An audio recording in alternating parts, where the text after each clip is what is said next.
Hello everyone, and welcome to the new term at Signum University, and welcome to the short video introducing GoToWebinar for new students. I'm Gabriel Schenk, I'm a faculty member at Signum University, and this is Professor Paloma, who is not a faculty member but will be helping me out a little bit today. GoToWebinar is part of Signum University's digital campus. It's a tool that we use for lectures and for preceptor sessions. So if you are attending any live lectures, or if you are attending preceptor sessions, or if you are attending any other Signum University events, you will do so through GoToWebinar. It is entirely separate from Google Classroom. It is its own sort of program and device, but it's very easy to use, very straightforward. I'll just show you a few, guide you around and show you a few tips and tricks just to familiarize yourself with it if you haven't used it before. So the first thing you want to do is register for either the lectures or the preceptor sessions, and you will find the link to do this in your Google Classroom. So it will be on the classwork tab, and it will be at the bottom under resources, or you might be able to find it in the main stream, but it will be a link that looks a little bit like this. You fill out your name, your first name, your last name, and your email address, and you click on register, and then you can add it to your various calendars if you want to. Once you've registered, you will get an email that says the details of the either the lecture or the preceptor session or the event, whatever it is. They call it a webinar, but it's basically the online event. You'll get this email that says at the required time, which is listed here, you click on the join webinar button. The really cool thing is that this is the time in your personal local time zone. So it automatically knows where you are, and that's the only time you need to think about, because it can be confusing with different time zones. Sometimes we talk about sort of things being in the East Coast or whatever, and it's useful to have your own time zone there, so do look out for that. When that time comes, you click on the join webinar button. You will also get emails a day before the scheduled event and an hour before the scheduled event. You can click the join webinar button in any of those emails reminding you to join. Since this is the time of the seminar, the webinar as they call it, I've clicked on the join webinar button, and I get through to this screen that says the meeting will begin when the organizer arrives. So the organizer has not arrived yet. That is because I am the organizer. So what I will do with some high-tech jiggery-pokery and wizardry, I will become my own organizer, and I will show you what happens when the organizer arrives. So I just went behind the scenes and I started the webinar as an organizer. So now we're through. If I was attending this as a guest, as a student rather, as a non-organizer, then at this point the whole thing would kick into life, and I would see this dashboard over here. There's a few differences. I would be automatically muted. I might be unmuted by the organizer. If this is a preceptor session where we do like to hear you talk, then I will be unmuted by the organizer so that I can talk. If it is a lecture, you will probably remain muted. I can also share my webcam. This is the webcam button here. So if oh gosh, I don't know what this is going to do, because I'm already recording with the webcam. This is going to cause all kinds of, gosh, what's going to happen? It's gone black because it can't cope with two webcams being recorded at the same time. I'm glad it didn't punch a hole in the space-time continuum. I might be able to do something incredibly clever. If I go to File, Preferences, and I go down to Webcam, then I can select Paloma. Sorry. Then I can select which webcam I want to use. So if I go to integrated webcam, there we go. Fantastic. I've managed to do what should be impossible, and I'm having two webcams on at the same time, my laptop webcam and my standalone webcam. But this also shows you how you can go through quite a lot of different preferences and options. Most of the stuff you won't need to fiddle with. You might want to select your microphone under the audio tab.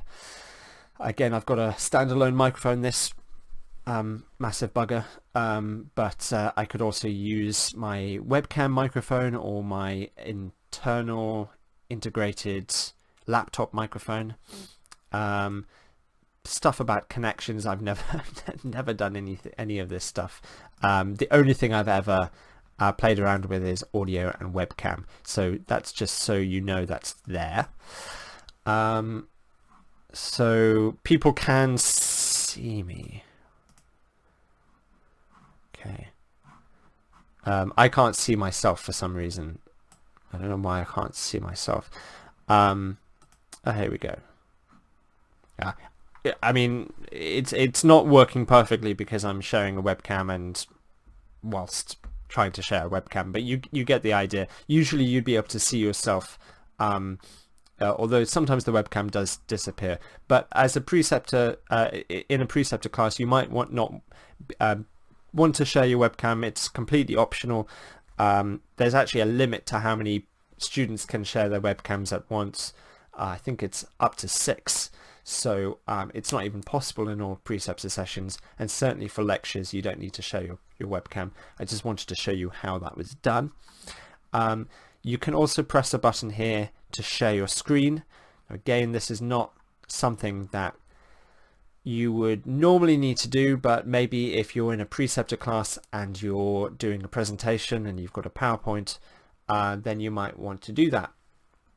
If you click on the audience view, you can see what anyone attending this webinar, this preceptor session, this lecture can see. So they can see my desktop there. I can actually go into sharing and I can change what I want to share. I can share, oh gosh, if I share monitor 1, that's gonna create another causal loop, which is going to destroy the universe if we're not careful. It's very, yeah, it's struggling to do that, so let's stop doing that. If I go to I can actually share specific windows. Paloma, sorry about this. Paloma's supposed to be helping me, not scratching up the rug. So I can share windows. If I just want to share a particular PowerPoint or just want to share a browser, I can do that. Audio, this is another way of making sure that the microphone that you want attached is the one that is working. You can connect through your telephone if you wish to. If you click that button, then it gives you a phone number to dial up, and that works quite well, especially if you're based in the United States, because I think the phone calls always get routed through the United States. And I've had to do that once when my internet wasn't working. I connected through a phone, and I couldn't see anyone, but I could hear people and I could communicate with them. If you dashboard, that's kind of useless. Attendees, you can see who else is here if that option has been left on by the organizer. The really useful thing for you as a student is the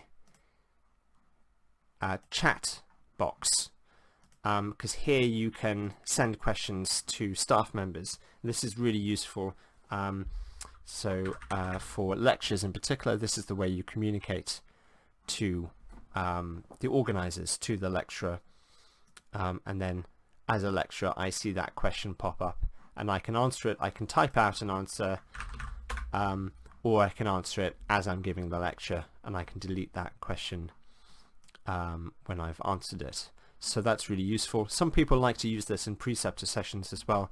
If someone else is talking and they want to get down a thought, they might do that. You can also, if you want, select a message so that the entire audience here is able to see that that message. That's quite useful if you want to sort of share a URL or a website link or something like that to everyone.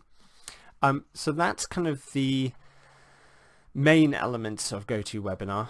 The only other thing to mention is that there is an app for Android phones or iPhones that is basically the same kind of thing as this. This is a way you can connect through your data, or your Wi-Fi. If you don't have a laptop with you, you can connect through your phone, your Android operating system or your iPhone operating system. There is also apps for things like tablets. At time of broadcast, I believe that Chromebooks don't work with GoToWebinar, but anything else should be able to work with GoToWebinar. So your tablet, your phone, your PC or your Mac. The thing to do is just to try it out, and if there are any technical problems, do get in touch with us. You can also get in touch with GoToWebinar. They are a proper company. You can phone them up. They're actually very helpful. So if you have any connection problems, that's sometimes the first thing to do, and they can run through kind of diagnostic tests to help you out there. Oh, the other thing, oh yes, this is very important. The other thing to mention is that you can raise your hand. Now, I don't think I can actually show you the button because I'm signed up as an organizer rather than as an attendee or a student, but there is a raise hand button which goes over here, and if you click on that, then the organizer can see that your name over here, and you can see that your hand is raised, and then they can call on you. So that's a really cool functionality. If you are muted and you want to say something, maybe you want to be unmuted, you can raise your hand. Or if you are in a preceptor session and everyone's talking and you want to say something, you can raise your hand to get the preceptor to pause the conversation and say, what would you like to say to you? So that's really cool. That's pretty much it. I know that was a bit of a whistle-stop tour, but I hope that was clear. The best thing to do is just to try it out and have fun with it. It is fairly straightforward once you get into it, but it might look confusing to begin with, but it's actually quite simple and straightforward, and you don't have to download anything, which is the best part of this. Just follow the link and then away you go. So thank you very much for listening. Hope you have a wonderful semester and good luck with your studies.